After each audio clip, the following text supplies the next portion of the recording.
Hey guys, Connor and Kim. Hey there, world. We hope you're doing great this Friday in January of 2019. I don't know where this month went. I gotta be honest. I don't even know where today went. I gotta be honest. I am so confused right now. I'm so scattered right now. It's so good. I had a conversation with a couple business owners this week, and it was interesting. Like, I think in general, as you get older, life seems to go quicker and faster, right? But then once you add the element of being a business owner, right, and wearing all the hats, and gosh, like I would even say the people that run marketing teams or do marketing tasks and you're in strategy and content calendars and like thinking new ideas and expressing those ideas and kind of rolling the system out, right? Time seems to go by quicker because it's less, oh gosh, I got to go in at 9. And instead it's like, I have these things on this list that I have to get done. Like, how do I get them done quickly, efficiently? And you know, guys, it's all about having fun too, right? Like, why go through this journey if you're not actually having fun, especially with a business owner?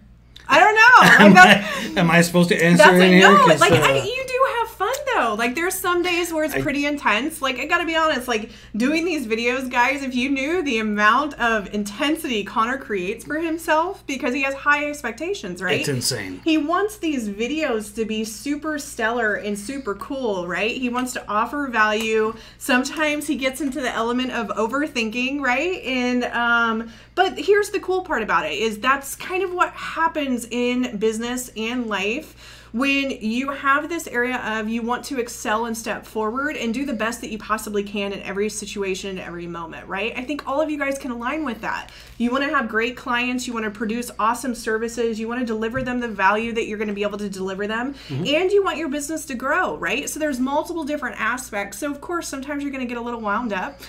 Maybe one day we'll do like a secret like camera and actually show you guys the countdown of what happens with Conor. We should do like a YouTube live that you can watch the 10 minutes before we like actually the pre, go live. Like the pre of the pre. Yeah. Yeah. So like for bad. me, that would make me like super uncomfortable, right? Because I'm like optimistic. I'm like, oh, stay grounded. Everything's fine. But you kind of create your own tornado sometimes. I do. But you know, what's really cool about it, guys, is it's just the ebb and flow, right? So like we figure it out, we go for it. Exciting news, if you followed us on any of our episodes, Connor has notes. We got right? lots of notes. This is kind of a big deal for Connor. Like, Connor doesn't normally like to do notes at all, and so it's a big deal to have that information as well. So let's dive in. What do you got? Yeah, I got lots of things. Everything from the small business end of things, and then there's a lot of changes that have been happening with Google. There's hack stuff that was going on. There's our own stuff that's been happening. Yeah. There's, so... where to start?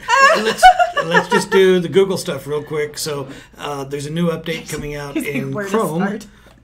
So the Chrome browser, they're coming out with a new update. Essentially, one of the things they're trying to do is help the security for everybody else in that, when you install stuff on your phone or on Facebook and you go to install an app or whatever, and then it says that they want access to your text messages, your phone log, and everything else. And you're just sitting there, you're like, I only want to play air hockey.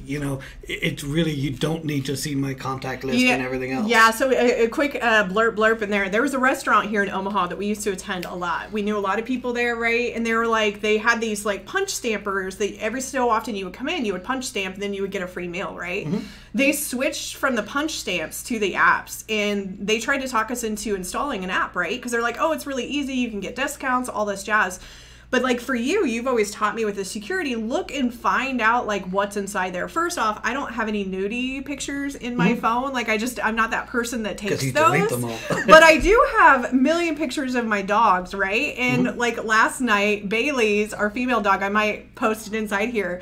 I took a picture of her last night, and it was actually almost like a dog porn picture. Like she like arcs her back and she looks back and she gives the doe eyes. So I'll have to have you put it inside there. But with this app specifically, it said that they had permission to use all of your images, all your contact information, all of your people that you have, any information inside your system, they actually had the rights to utilize it. So it was different. They say that they don't do it, but right. Yeah. If you're not going to do it, then you don't need permission to say, I need access to all these things. Well, this was different than, we have the ability to view, because a lot of the apps will say, hey, we have the ability to use, we'll view it, but we won't use it, right?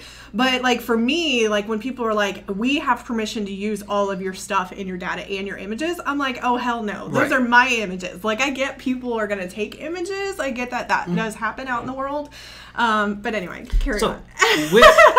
So basically Google is stepping up from their security end of things. And one of the things they're doing is prohibiting that access to all, or that blanket authorization. So the good thing about that is, yes, they're looking at the security end of things and they're going to help from that. Right. The bad end of things, if you use an ad blocker, so those pop-up blockers and stuff like that. Oh, I do those a lot. Yeah. So there's an app or an extension inside of Chrome that you can use that would stop those ads from popping up. Oh, okay. And the way that operates is that it automatically downloads new updates on a regular basis. Well, because it's automated and it happens automatically, I want to keep that on because now you've thrown this. Oh, it's cool. Cool. The ad blocker, Chrome. You guys can't see what just happened, but now I cool. need to do We're that right over there. We're right there. We're right there. But basically... Kim's basically fucking shit up. That's really what happened. Kim... I touched a toy I wasn't supposed to touch. Sorry. It's cool. Anyway, cool. so with the things that are happening automatic, it basically breaks all those ad blockers. So if you're using an ad blocker, it's going to break. There are two out there that I've looked into. One is called the uBlock Origin, and the other one is called the uMatrix. And those developers have already stated that that thing appears to be all blocked up. It's cool. But those developers have said that it is going to break their pop-up blockers. So we'll have to find some other way of making that happen. But that's one of the big things happening there with Google. On Chrome, or not on Chrome, on Microsoft, on the Edge mobile version, they're now going to start showing the fake news warning. So if there's an issue there, that they will do that. Is that still running? Can you guys see us? Well, I have this playing, so if we weren't live, it wouldn't be here. Okay. Right? So if you guys can see us, pop in the message and say hello if you're here live. If you're doing the replay, that's cool. Welcome aboard. Happy to see you here. Essentially what happened was Kim turned off one of the monitors, and by doing that, the window from there slid back over to my notebook, which is where we're doing the video from. But in doing that, it also froze the entire feed. It's cool. So we'll just roll with it. We'll see if that's working. No. So it's super cool. So from my end of my dashboard, I have 2 videos of us here, and I have a video of us here. So and then I have this video. We got a camera there. I have this video. And then camera over there. My thought process is my eye was watering, and I was like, oh shit, there's like so many things that I'm watching, even though it's the same thing. But I actually tried to just like sneak and then hit this. Hey, Corey, thanks so much for saying that you're live. Thank you for letting us know we're here. But I went to go hit the power button, and as soon as I hit the power button, I could feel Connor's like glare over here, like, what did you do? So anyway, glad that we're live. Okay, so the U blockers, we've got those. We got a couple different options for different people. Yep. Cool. So the other big thing that's come out, Google My Business. So they've made some big changes inside of that whole system. Yeah. And essentially what it's dealing with, the new update is going to be about the service area and the physical address. Yeah. So over the last few years, I mean, there's always been issues from the service area thing. When you make an update, it affects the other one also. Yeah. So you can now split those. So inside of the same system, it's now split. They're handled individually. So you can now have a set number of hours for the service area and a different set of hours for your physical location. So you think of like a plumber, for example. Those guys are 8 to 5 within their office, but they also work, 24 hours a lot everywhere of them. else. Yeah. That'll do service calls 24 hours. So you could now actually split it off so that That's you're not pretty cool. showing on the mapping. That's correctly. actually pretty cool, especially if they have like technicians out or if they're road warriors, or we have a lot of businesses that maybe they have an admin building, so an admin staff, and they're admins from like 9 to 4 or 9 to 5, right? And then they have a showroom that could be like from 5 to 9 at different locations. So that's cool that they allow the business to kind of like split that stuff up. So that's all new. They've also made it, before you could say that you're working in Omaha and you service a 10-mile area radius. Yeah. Well, Google got rid of the radius, and now you need to define what cities you actually go to. Yeah. Yeah. Good and bad. So you can define it by congressional area or from counties. But like here in Omaha, so if you put in that you work in Omaha and you only type in Omaha, then Ralston, La Vista, Papillion, all of those are not going to show up. Yeah. But, if you work in your Gretna, for example, well, you also got to put in Chalco because that's out there too. There's a lot of towns. So all there's these small little towns that a lot of business and a lot of towns, guys. You look at Palm Springs or the Coachella Valley, and you get Palm Springs. We're good. We don't need a whole other state added in. My mind is like doing the map of here and here, and if I drove here and I went here and I did this and I did this and I did this and I did this. So you can no longer define by a radius area as in a mileage, but you can define by a city, and now you can update everything from inside of Google My Business, right? So that you can get your service area and your physical location area. So cool. They're the 3 big updates. Rock on. I do have a small business thing that we looked at. I have something to share. So I actually was talking to a couple prospects this week, and they were trying to determine how to add value to their prospects as well as clients through their website, but maybe not have to manage and run a blog, right? So the thought process is, hey, we want people to pick up the phone and call, but is there a way for us to like pre-qualify them, give them information so we don't have to necessarily repeat the same information over and over and over? And if you guys have actually utilized and watched some of the previous episodes, we gave some feedbacks on this, and we always come back home to the same situation. You'll notice that a lot of businesses do like a page that's called frequently asked questions, or there might be a page called our process or what to expect.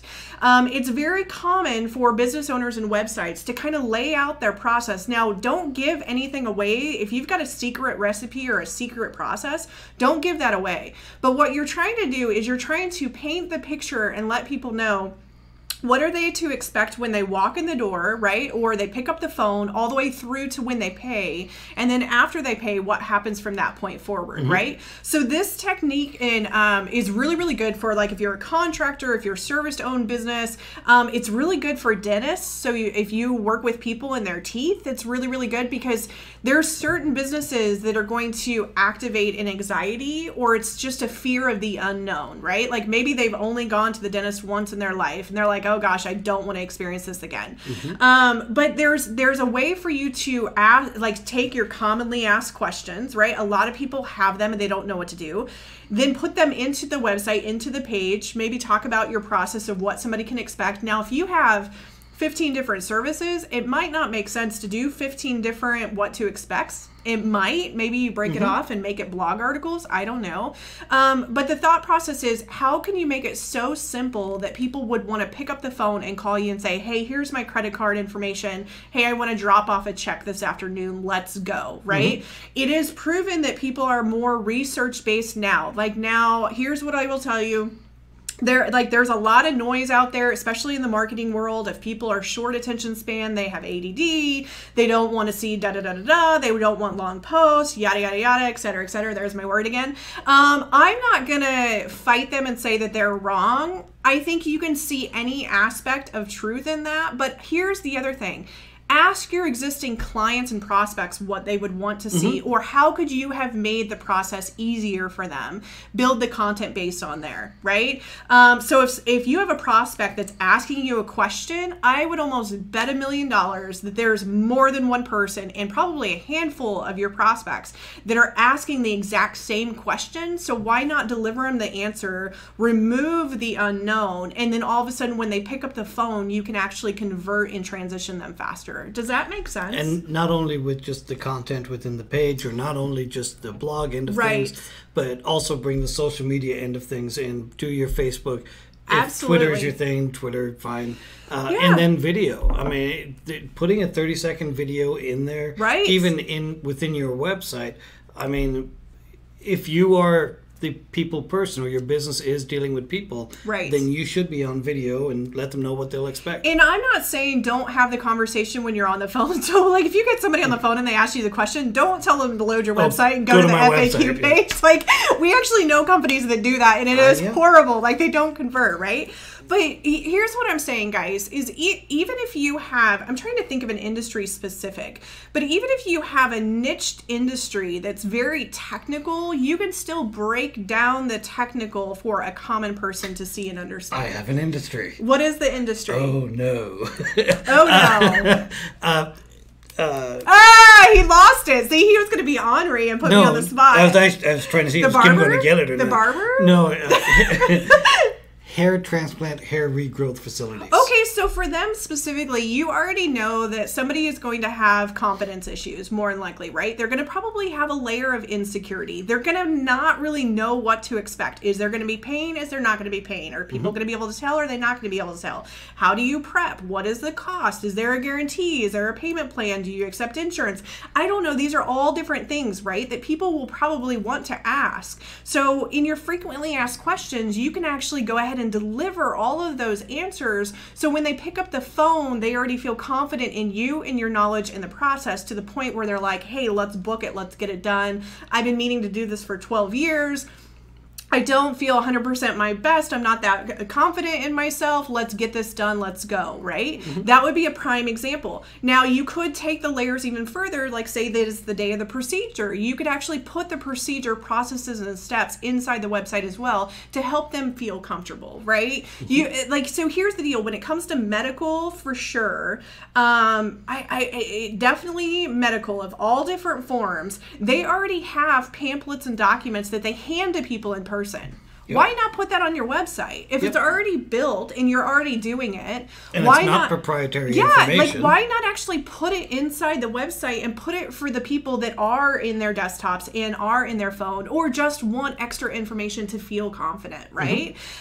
Here's the other thing, is if you're in an industry that's very niched, and by niched, I don't mean you're not going to have a lot of clients. By niched, I mean you might actually have to educate people on what you do, right? Like there's a lot of businesses out there. Prime example, I know Carolina, she watches this pretty often. She's a Reiki master, right? And she works with mamas. I think she actually works with a lot of different people now. But that's mamas, not llamas. Moms, L-L-A-M-A, baby mamas. Not llamas. So she works with them, right? So like if somebody has never had experience for Reiki, right? They might actually be like, what is Reiki? What's the process of Reiki? What is the information? How is it going to help my baby? How am I going to be able to nurture and take care of my baby? Oh, by the way, what are the side effects if there are any? What are the health concerns if there are any, right? So it's less saying Reiki's right and Reiki's wrong, and instead coming through and educating and teaching people, hey, this is the system, this is the process, this is what I utilize, this is what I stand for. When you come and do a service with me,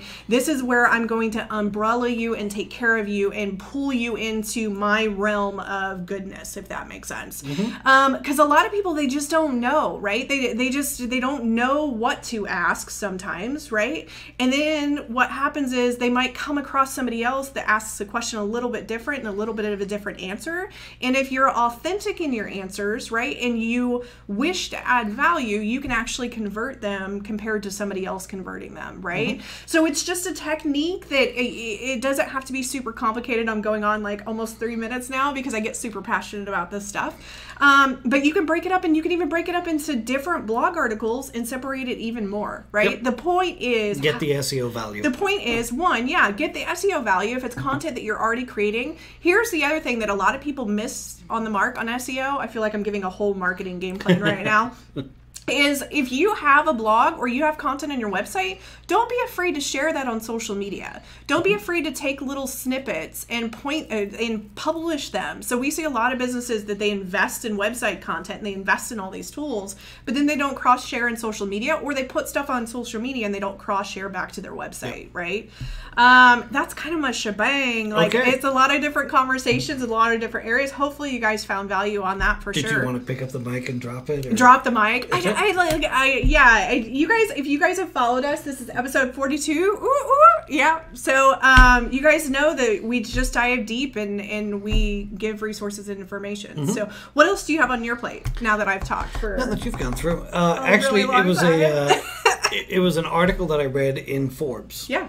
And, that's a new one for you. Isn't it? That's a new one. I normally don't read. He normally doesn't do the F. I skip down most of their stuff. It's just, but anyways. So you did. Article was not, it's not an article I would have written the way it was written. Yeah. It was very top level. But I took parts of it in how we deal with things. But basically the question that was being proposed, it was 3 questions every business owner should always be asking. Ooh. And that's something that we deal with on a semi-regular basis. Right. We actually, not last week, but the week before, we had used these questions to answer stuff that I was looking to do. So we already did it? We did it? Do we get a gold star? Do I get a star?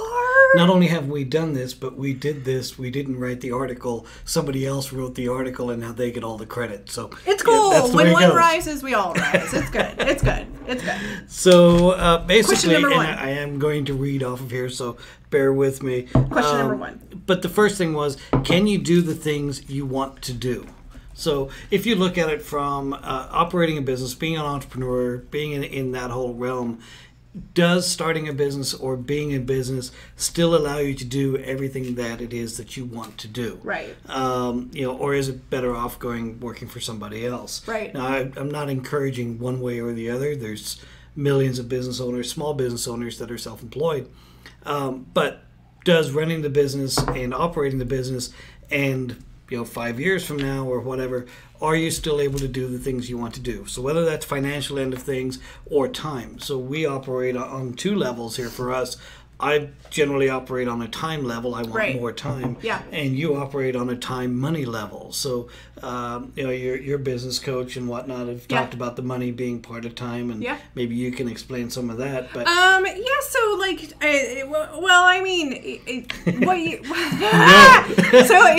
it's such a complicated. It's not complicated. It's just it's a really deep one, guys.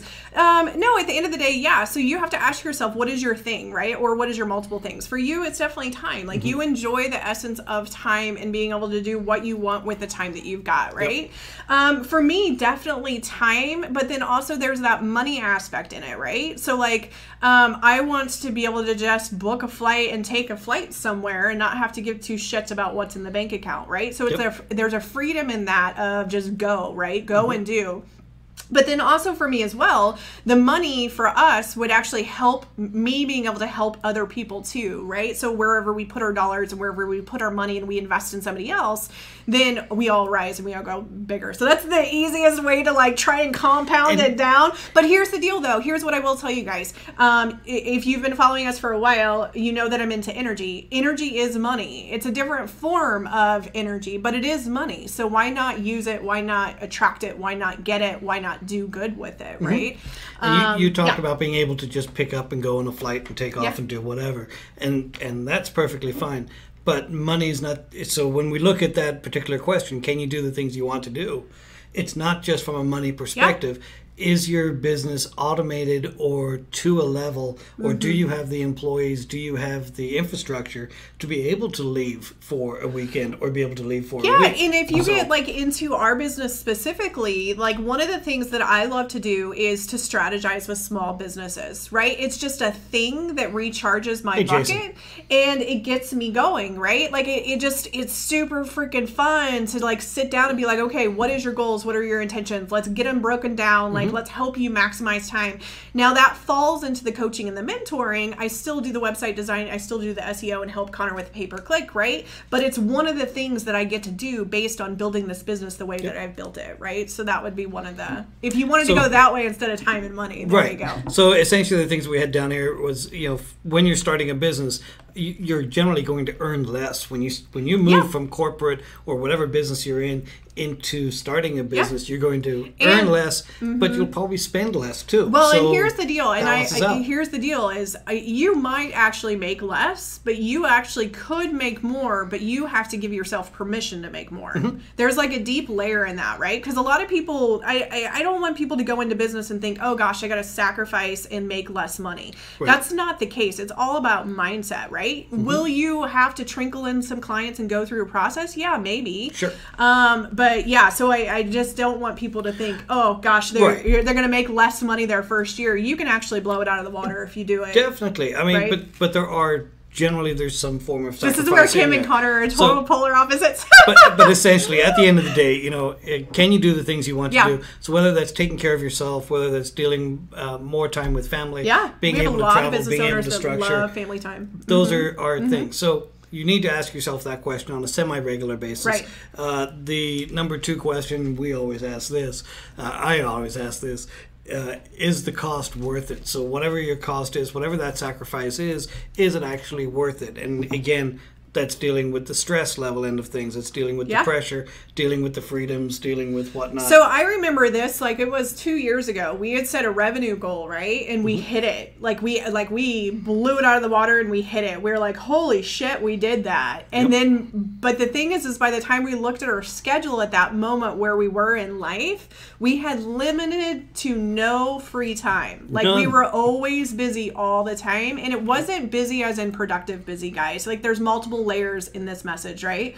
But what happened was at the end of the day, we audited to figure out, was the increased revenue actually worth us losing our time as a family husband and wife business owner, right?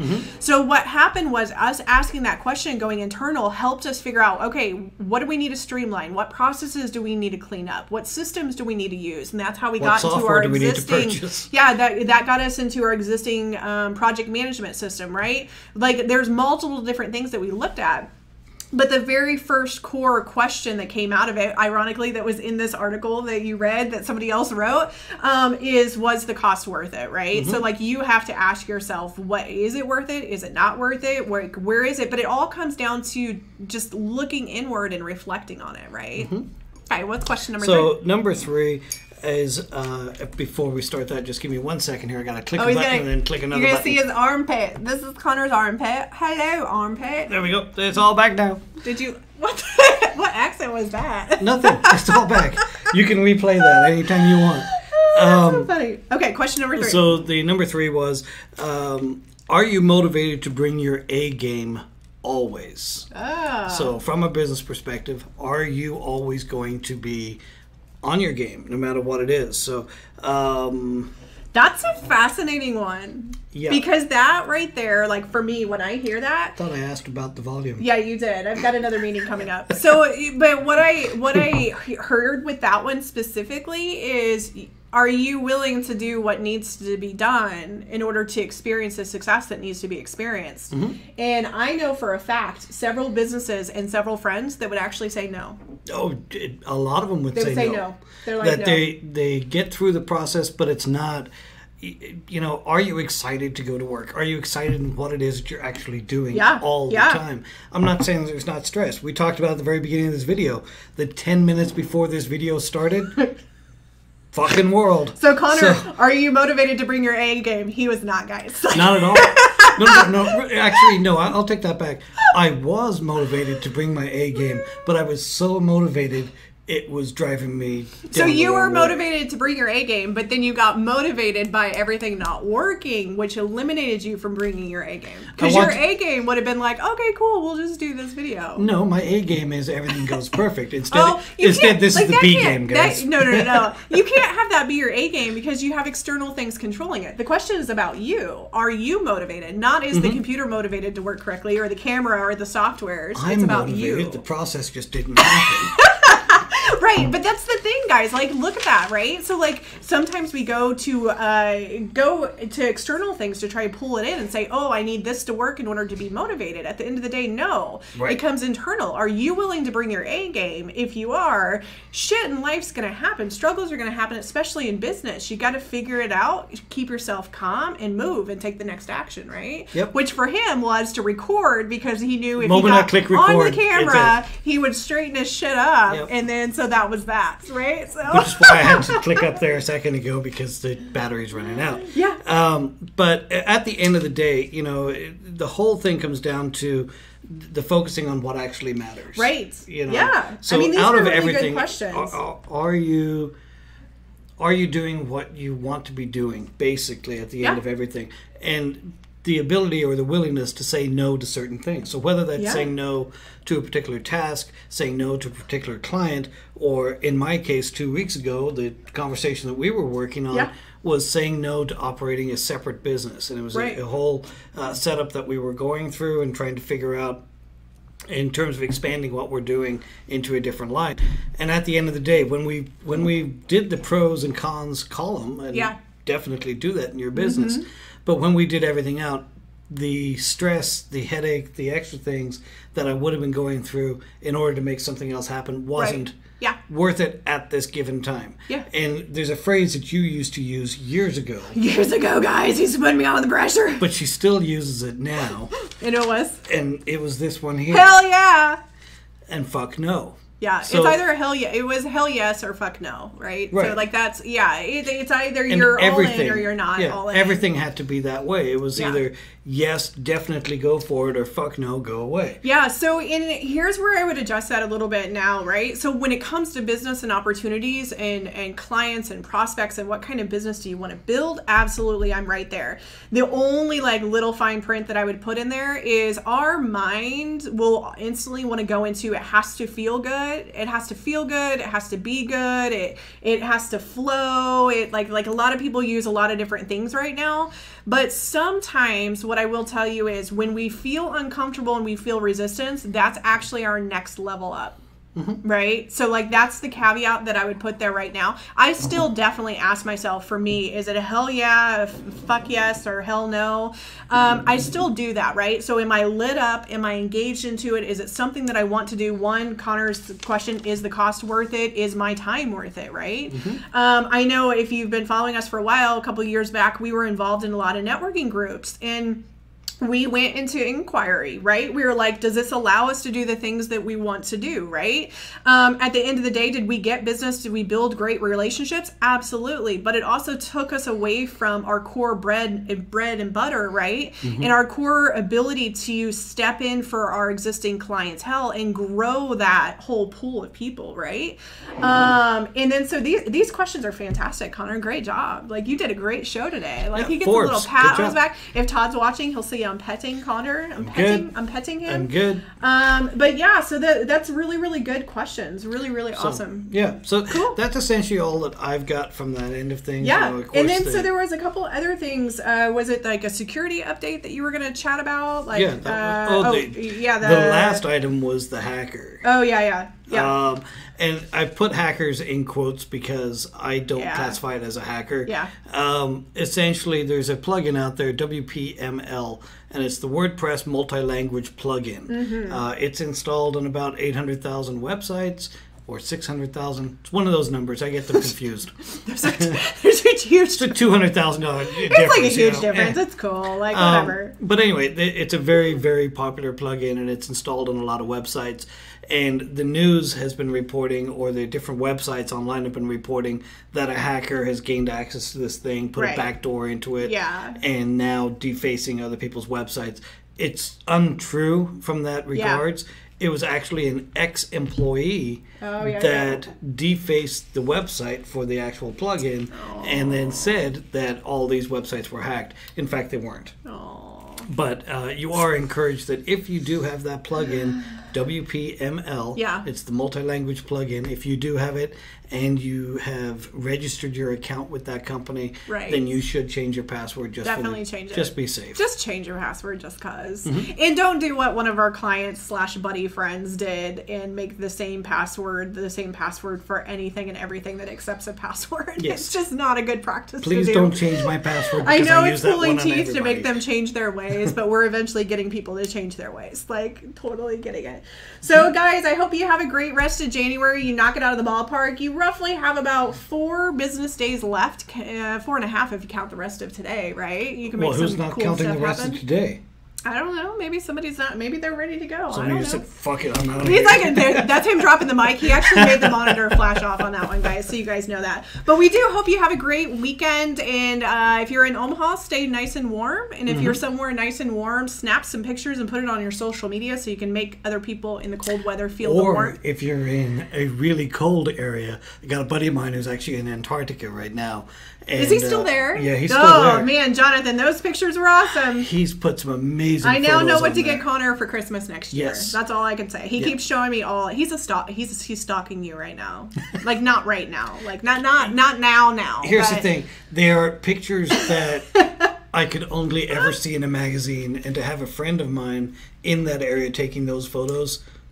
Yeah. Wow. Yeah. It's super cool. Super cool. You took some cool photos in California when we were there, though. Yeah, but nothing like Antarctica. Nothing like Antarctica. Nothing. Like the baby penguins are what got me in. Yeah. Right? Yeah. All right, cool. Well, thanks, guys, for joining in. If you have found any value in this video, feel free to click like or share. Should probably throw up our stuff up in there. addition to that, we have several different videos over at youtube.com/BigRedSEO. So that video specifically, Conor does a little extra jazz inside of it. So you can definitely get us here on Facebook Live if you're there, as well as YouTube. So this will be published on YouTube as well. So and YouTube has better quality. It's like a crazy engine. We'll have to do a video on YouTube in general. He's been testing some stuff over there, which is super cool. But in any case, keep on growing and keep on stretching yourself, and have a great Friday, and we'll chat to you next week. Thanks. All right, guys. Bye. Have a great day now. I suppose I should load up that there, but, you know. Yeah. There we go. Bye-bye now.